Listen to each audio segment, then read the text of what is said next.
ರಾಜ್ಕುಮಾರ್ ಆದರ್ಶಗಳನ್ನ ಒಂದೊಂದಾಗಿಯೇ ಬಲಿ ಕೊಡ್ತಾ ಇದ್ದಾರಾ?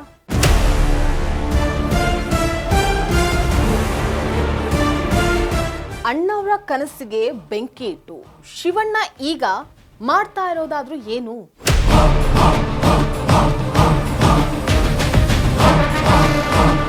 ನಟ ಸಾರ್ವಭೌಮನ ರಾಜಮಾರ್ಗವನ್ನ ಬಿಟ್ಟು ದಾರಿ ತಪ್ಪಿದ ಅಣ್ಣವರ ಮಗ.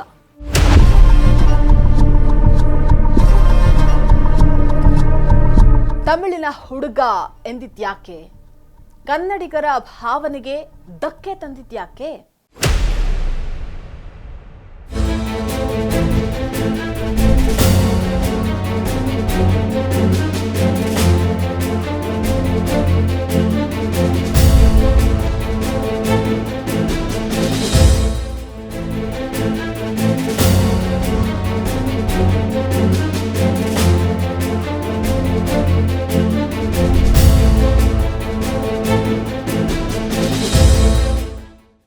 ಲೇಡೀಸ್ ಆ್ಯಂಡ್ ಜೆಂಟ್ಲ್ಮನ್, ತಂದೆ ಡಾಕ್ಟರ್ ರಾಜ್ಕುಮಾರ್ ಅವರ ಆದರ್ಶವನ್ನ ಮರೆತು ಕನ್ನಡ ಮತ್ತು ಕರ್ನಾಟಕಕ್ಕೆ ಅವಮಾನ ಮಾಡಿದ್ರ ಶಿವರಾಜ್ ಕುಮಾರ್? ಕನ್ನಡ ಚಿತ್ರರಂಗ ಅಂದ ತಕ್ಷಣ ನಮಗೆ ಮೊದಲಿಗೆ ನೆನಪಾಗೋದು ದೈವ ಸಮಾನ ಹೆಸರು ವರನಟ ಡಾಕ್ಟರ್ ರಾಜ್ಕುಮಾರ್ ಅವರದ್ದು. ಕೇವಲ ನಟನೆಯಿಂದ ಮಾತ್ರ ಅಲ್ಲ, ತಮ್ಮ ವ್ಯಕ್ತಿತ್ವ, ಕನ್ನಡದ ಭಾಷೆಯ ಮೇಲಿನ ಅಪಾರ ಪ್ರೇಮ ಹಾಗೆ ನಾಡು ನುಡಿಗೆ ಅವರು ಕೊಟ್ಟಂತಹ ಆದ್ಯತೆಯಿಂದಾಗಿ ಕನ್ನಡಿಗರ ಪಾಲಿಗೆ ಅವರು ದೇವರಾಗಿದ್ದಾರೆ. ಅಣ್ಣವರು ತಮ್ಮ ಇಡೀ ಜೀವನದಲ್ಲಿ ಎಂದಿಗೂ ಕನ್ನಡವನ್ನ ಬಿಟ್ಕೊಟ್ಟವರಲ್ಲ, ಬೇರೆ ಭಾಷೆಯವರ ಮುಂದೆ ತಲೆ ಬಾಗಿದವರೂ ಅಲ್ಲ. ಆದರೆ ಇದೀಗ ಅವರ ಹಿರಿಯ ಪುತ್ರ ಹ್ಯಾಟ್ರಿಕ್ ಹೀರೋ ಶಿವರಾಜ್ ಕುಮಾರ್ ಅವರು ವೇದಿಕೆಯೊಂದರಲ್ಲಿ ಆಡಿರುವಂತಹ ಮಾತುಗಳು ಕನ್ನಡಿಗರ ಹಾಗೆ ಡಾಕ್ಟರ್ ರಾಜ್ ಅಭಿಮಾನಿಗಳ ತೀವ್ರ ಆಕ್ರೋಶಕ್ಕೆ ಕಾರಣವಾಗಿದೆ. ಅಷ್ಟಕ್ಕೂ ಶಿವರಾಜ್ ಕುಮಾರ್ ಅವರು ಆಡಿದಂತಹ ಆ ಮಾತುಗಳು ಏನು? ನೆಟ್ಟಿಗರು ಅವರ ವಿರುದ್ಧ ಯಾಕೆ ಮುಗಿಬಿದ್ದಿದ್ದಾರೆ? ಅಣ್ಣವರ ಆದರ್ಶಕ್ಕೂ ಶಿವಣ್ಣನ ಇಂದಿನ ನಡೆಗೂ ಇರುವಂತಹ ವ್ಯತ್ಯಾಸ ಏನು? ನಾಡು ನುಡಿಯ ವಿಚಾರ ಅಂತ ಬಂದಾಗ ಶಿವಣ್ಣ ದಾರಿ ತಪ್ಪಿದ ಮಗ ಆಗಿದ್ ಯಾಕೆ? ವೆಲ್ಕಮ್ ಟು ವಾಂಟೇಜ್ ವಿತ್ ನಿಶ್ಚಿತ.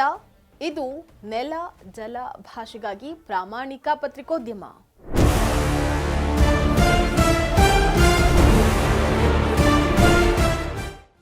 ಎಸ್ ವೀಕ್ಷಕರೇ, ಅಷ್ಟಕ್ಕೂ ಅಲ್ಲಿ ನಡೆದಿದ್ದೇನು? ಶಿವಣ್ಣ ಆಡ್ದಂತಹ ಆ ಮಾತುಗಳು ಏನು? ಆಗಿರುವಂತಹ ಎಡವಟ್ಟಾದ್ರೂ ಎಂತಹದ್ದು ಅನ್ನುವಂತಹದನ್ನ ನೋಡೋದಾದ್ರೆ, ರಜನಿಕಾಂತ್ ಅಭಿನಯದ ನೆಲ್ಸನ್ ನಿರ್ದೇಶನದ ತಮಿಳಿನ ಜೈಲರ್ ಸಿನಿಮಾದಲ್ಲಿ ಶಿವರಾಜ್ ಕುಮಾರ್ ಅವರು ಮಾಡಿದಂತಹ ಒಂದು ಸಣ್ಣ ಕ್ಯಾಮಿಯೋ ಪಾತ್ರ ಅವರಿಗೆ ತಮಿಳುನಾಡಿನಲ್ಲಿ ದೊಡ್ಡ ಮಟ್ಟದ ಜನಪ್ರಿಯತೆಯನ್ನು ತಂದುಕೊಟ್ಟಿತ್ತು. ಇದಾದ ಬಳಿಕ ಇತ್ತೀಚೆಗೆ ನಡೆದಂತಹ ಪ್ರತಿಷ್ಠಿತ ದಕ್ಷಿಣ ಭಾರತದ ಪ್ರಶಸ್ತಿ ಪ್ರದಾನ ಸಮಾರಂಭವೊಂದರಲ್ಲಿ ಶಿವರಾಜ್ ಕುಮಾರ್ ಅವರು ವೇದಿಕೆಯನ್ನು ಏರಿದ್ರು.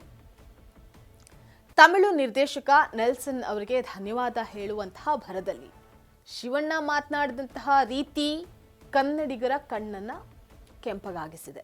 ವೇದಿಕೆ ಮೇಲೆ ಪೂರ್ತಿಯಾಗಿ ತಮಿಳಿನಲ್ಲೇ ಮಾತನಾಡಿದಂತಹ ಶಿವರಾಜ್ ಕುಮಾರ್, ನಾನು ಮೂಲತಃ ಚೆನ್ನೈ ಹುಡುಗ, ಐ ಆಮ್ ಎ ಚೆನ್ನೈ ಬಾಯ್. ನಾನು ಓದಿದ್ದು ಚೆನ್ನೈಯಲ್ಲಿ. ಚೆನ್ನೈ ನನಗೆ ವಿದ್ಯಾಭ್ಯಾಸ ಕೊಟ್ಟಿದೆ, ಅನ್ನ ಕೊಟ್ಟಿದೆ, ಇರೋದಕ್ಕೆ ಮನೆ ಕೊಟ್ಟಿದೆ. ಈಗ ತಮಿಳಿನಲ್ಲಿ ನನ್ನ ಇನ್ನೊಂದು ಇನ್ನಿಂಗ್ಸ್ ಕೂಡ ಆರಂಭ ಆಗಿದೆ.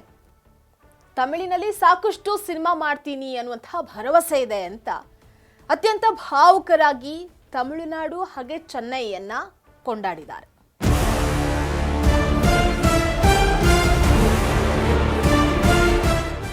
ಇನ್ನು ಶಿವಣ್ಣನ ಈ ಚೆನ್ನೈ ಪ್ರೇಮ ಕನ್ನಡಿಗರನ್ನ, ಅದರಲ್ಲೂ ವಿಶೇಷವಾಗಿ ಡಾಕ್ಟರ್ ರಾಜ್ಕುಮಾರ್ ಅಭಿಮಾನಿಗಳನ್ನ ಕೆರಳಿಸಿದೆ. ನೆಟ್ಟಿಗರ ಆಕ್ರೋಶದ ಕಟ್ಟೆ ಒಡೆಯಿತು. ಶಿವಣ್ಣನ ಈ ವಿಡಿಯೋ ಸಾಮಾಜಿಕ ಜಾಲತಾಣಗಳಲ್ಲಿ ವೈರಲ್ ಆಗ್ತಾ ಇದ್ದಂತೆ ಕನ್ನಡಿಗರು ಕೂಡ ಸಿಡಿದೆದ್ದಿದ್ದಾರೆ. ಫೇಸ್ಬುಕ್, ಇನ್ಸ್ಟಾಗ್ರಾಮ್ ಸೇರಿದಂತೆ ಎಲ್ಲಾ ಕಡೆ ಶಿವರಾಜ್ ಕುಮಾರ್ ಅವರ ವಿರುದ್ಧ ಕಮೆಂಟ್ಗಳ ಸುರಿಮಳೆಯೇ ಹರಿದು ಬರ್ತಾ ಇದೆ. ಕನ್ನಡಿಗರು ತಿರುಗಿಬಿದ್ದಿದ್ದಾರೆ.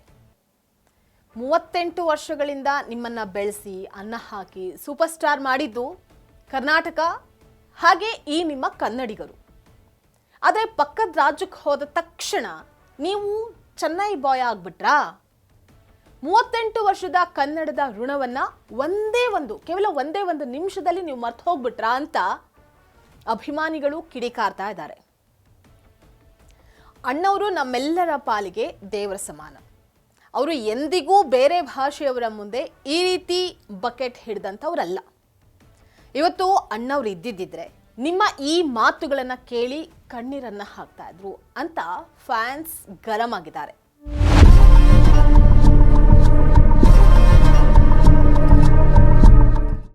ಇನ್ನು ಕೆಲ ಅಭಿಮಾನಿಗಳು ಡಾಕ್ಟರ್ ರಾಜ್ಕುಮಾರ್ ಎಲ್ಲಿ, ನೀವೆಲ್ಲಿ, ತಂದೆಯ ತಲೆ ಮೇಲೆ ಕೂತು ಮೆರೆದಿದ್ದು ಸಾಲದೆ ಈಗ ಪಕ್ಕದ ರಾಜ್ಯದವರ ಮುಂದೆ ಕನ್ನಡಿಗರ ಮರ್ಯಾದೆಯನ್ನ ನೀವು ಕಳೀತಾ ಇದ್ದೀರಾ ಅಂತ ಖಾರವಾಗಿ ಪ್ರಶ್ನೆ ಮಾಡ್ತಾ ಇದ್ದಾರೆ.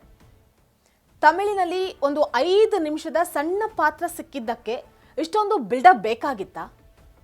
ಕೇವಲ ಒಂದು ಚಾನ್ಸ್ಗಾಗಿ ಅಷ್ಟೊಂದು ಕೀಳಾಗಿ ಮಾತನಾಡೋದು ಸರಿಯಲ್ಲ. You lost the respect Shivanna. ನಿಮ್ಮ ಮೇಲಿದ್ದಂತಹ ಗೌರವ ಇತ್ತೀಚೆಗೆ ಹೋಯಿತು.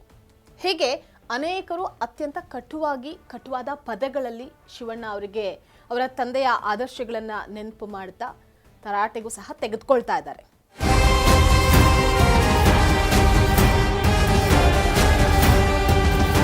ಡಾಕ್ಟರ್ ರಾಜ್ಕುಮಾರ್ ಅವರು ಕೇವಲ ನಾಯಕರಾಗಿರಲಿಲ್ಲ. ಅವರು ಗೋಕಾಕ್ ಚಳುವಳಿಯಂತಹ ಕನ್ನಡದ ಹೋರಾಟಗಳಲ್ಲಿ ಮುಂಚೂಣಿಯಲ್ಲಿದ್ದಂಥವರು.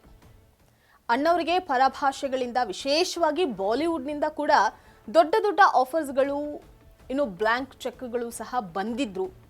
ನನ್ನನ್ನು ಬೆಳೆಸಿರೋದು ಕನ್ನಡದ ಜನರನ್ನ ಬಿಟ್ಟು ನಾನು ಎಲ್ಗೂ ಹೋಗೋದಿಲ್ಲ ಅಂತ ಕೇವಲ ಕನ್ನಡ ಸಿನಿಮಾಗಳಲ್ಲಿ ನಟಿಸಿ ಕನ್ನಡಿಗರ ಹೃದಯ ಸಾಮ್ರಾಜ್ಯದ ಚಕ್ರವರ್ತಿಯಾದರು. ಬೇರೆ ರಾಜ್ಯಗಳಿಗೆ ಹೋದಾಗಲೂ ಕೂಡ ಅವರು ಕನ್ನಡದ ಅಸ್ಮಿತೆಯನ್ನ, ಸ್ವಾಭಿಮಾನವನ್ನ ಎತ್ತಿ ಹಿಡಿತಾ ಇದ್ರೆ ಹೊರತು ಎಂದಿಗೂ ಕನ್ನಡಿಗರನ್ನ ಕಡೆಗಣಿಸಿ ಮಾತನಾಡಿರಲಿಲ್ಲ. ಆದರೆ ಅವರದ್ದೇ ರಕ್ತವನ್ನ ಹಂಚಿಕೊಂಡು ಹುಟ್ಟಿದಂತಹ ಶಿವರಾಜ್ ಕುಮಾರ್ ಅವರು ತಮಿಳುನಾಡಿನ ವೇದಿಕೆಯಲ್ಲಿ ಕೇವಲ ಒಂದೇ ಒಂದು ಕ್ಯಾಮಿಯೋ ಪಾತ್ರದ ಅವಕಾಶಕ್ಕಾಗಿ ನಾನು ಚೆನ್ನೈ ನನಗೆ ಅನ್ನ ಕೊಟ್ಟಿದೆ ಅಂತ ಹೇಳಿದ್ದು ಕನ್ನಡಿಗರ ಸ್ವಾಭಿಮಾನಕ್ಕೆ ಪೆಟ್ಟನ್ನ ಕೊಟ್ಟಿದೆ. ತಾವು ಚೆನ್ನೈಯಲ್ಲಿ ಓದಿದ್ದು ನಿಜ ಇರಬಹುದು, ಆದರೆ ಅವರ ತಂದೆಗೆ, ಅವರ ಇಡೀ ಕುಟುಂಬಕ್ಕೆ, ಹಾಗೆ ಸ್ವತಃ ಶಿವರಾಜ್ ಕುಮಾರ್ ಅವ್ರಿಗೆ 38 ವರ್ಷಗಳಿಂದ ಅನ್ನ, ಆಶ್ರಯ, ಸ್ಟಾರ್ಡಮ್ ಕೊಟ್ಟಿದ್ದು ಇದೇ ಕರ್ನಾಟಕ. ಆ ವೇದಿಕೆಯಲ್ಲಿ ಅವರು ಕನಿಷ್ಠ ಪಕ್ಷ ನನ್ನನ್ನು ಬೆಳೆಸಿದಂತಹ ಕರ್ನಾಟಕಕ್ಕೂ ಧನ್ಯವಾದ ಅನ್ನುವಂತಹ ಒಂದೇ ಒಂದು ಮಾತನ್ನು ಸೇರಿಸಿದ್ರೂ ಕೂಡ ಕನ್ನಡಿಗರಿಗೆ ಇಷ್ಟೊಂದು ನೋವು ಆಗ್ತಾ ಇರಲಿಲ್ಲ. ಇದೆಷ್ಟರ ಮಟ್ಟಿಗೆ ಸರಿ? ಯಾವುದೇ ನಟ ಪರಭಾಷೆಗೆ ಹೋದಾಗ ಅಲ್ಲಿನ ಜನರನ್ನ ಮೆಚ್ಚಿಸೋದಕ್ಕೆ ಒಂದೆರಡು ಮಾತುಗಳನ್ನ ಆಡೋದು ಚಿತ್ರರಂಗದಲ್ಲಿ ಸಹಜ.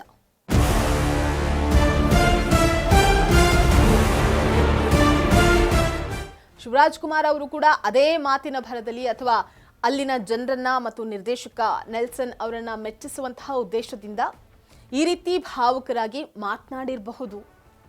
ಆದರೆ ಡಾಕ್ಟರ್ ರಾಜ್ಕುಮಾರ್ ಅವರಂತಹ ಮಹಾನ್ ಮೇರು ನಟನ ಮಗನಾಗಿ, ಕರುನಾಡಿನ ಪ್ರತಿನಿಧಿಯಾಗಿ ಅವರು ಆಡುವಂತಹ ಪ್ರತಿಯೊಂದು ಮಾತಿಗೂ ಒಂದು ತೂಕ ಇರುತ್ತೆ, ಜವಾಬ್ದಾರಿ ಕೂಡ ಇರುತ್ತೆ. ಪಕ್ಕದ ಮನೆಯವರನ್ನ ಹೊಗಳುವಂತಹ ಭರದಲ್ಲಿ ಹೆತ್ತ ತಾಯಿಯ ಅಂದ್ರೆ ಕರ್ನಾಟಕದ ಕೊಡುಗೆಯನ್ನ ಮರೆತಂತೆ ಮಾತನಾಡೋದು ಖಂಡಿತವಾಗಿಯೂ ಒಪ್ಪುವಂತಹದ್ದಲ್ಲ.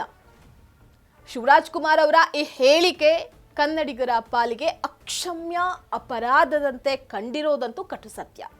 ಇನ್ನು ಶಿವರಾಜ್ ಕುಮಾರ್ ಅವರು ತಮಿಳುನಾಡಿನ ವೇದಿಕೆಯಲ್ಲಿ ಆಡಿದಂತಹ ಈ ಮಾತುಗಳ ಬಗ್ಗೆ ನಿಮ್ಮ ಅನಿಸಿಕೆ ಏನು? ಅವರು ಕೇವಲ ಆ ಕ್ಷಣದ ಭಾವುಕತೆಯಲ್ಲಿ ಜನರನ್ನ ಮೆಚ್ಚಿಸೋದಕ್ಕೆ ಅಂತ ಹೇಳಿ ಹಾಗೆ ಮಾತನಾಡಿದ್ರ, ಅಥವಾ ನಿಜವಾಗಿಯೂ ಕನ್ನಡಿಗರ 38 ವರ್ಷಗಳ ಪ್ರೀತಿಯನ್ನ ಕಡೆಗಣಿಸಿದ್ರ? ಡಾಕ್ಟರ್ ರಾಜ್ಕುಮಾರ್ ಅವರ ಆದರ್ಶವನ್ನ ಅವರು ಮರ್ತಿದಾರಾ? ಇದಾಗಿತ್ತು ವಾಂಟೇಜ್ ವಿತ್ ನಿಶ್ಚಿತ. ಎಕ್ಸ್ಕ್ಲೂಸಿವ್ ರಾಜಕೀಯ ಸುದ್ದಿಗಳು ಹಾಗೆ ವಿಶ್ಲೇಷಣೆಗಾಗಿ ನೋಡ್ತಾ ಇರಿ ಫೋಕಸ್ ಟಿವಿ.